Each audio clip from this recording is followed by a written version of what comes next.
বাজার থেকে আনারসটা দেখতে পেয়ে কিনে নিয়ে এলাম। এবার এটা কাটি, দেখি কি রেসিপি এর জন্য করা যায়। এবার এটাকে কাটছি।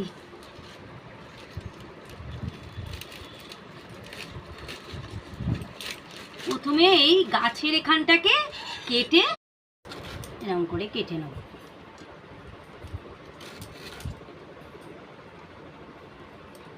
এইটাকে প্রথমে ফেলে দিব ভেতরের এটা, তারপর এই খোসাগুলোকে ছাড়িয়ে নেব এরকম করে। এইভাবে গেটারে গেট করে নেব চাটনির জন্য।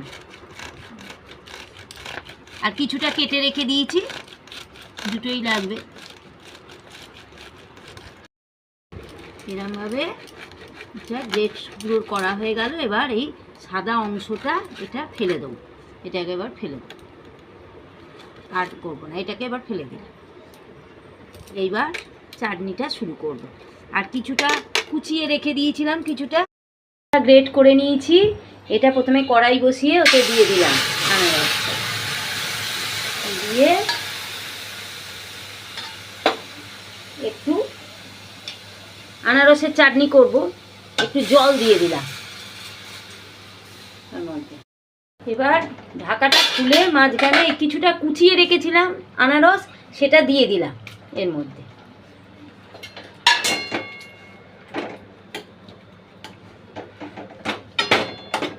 কুচিয়ে রাখা আনারসটা দিয়ে একটু গেঁথে দিলাম, দিয়ে এবার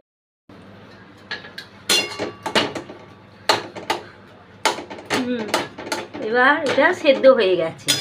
এবার এর মধ্যে কিছুটা কাজু আর কিশমিশ দিয়ে দিলাম।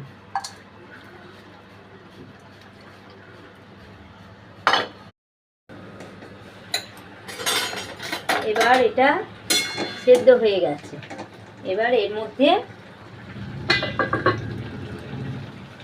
একটু লবণ দিয়ে দিলাম, সামান্য সামান্য লবণ, 1/4 চা চামচ।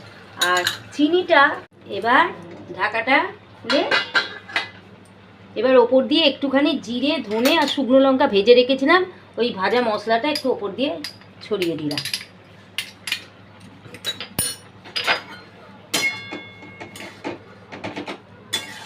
ছড়িয়ে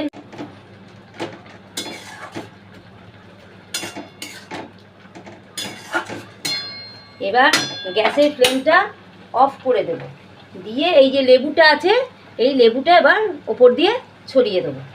গ্যাসের ফ্লেমটা অফ করে দিলাম। এবার এই লেবুর রসটা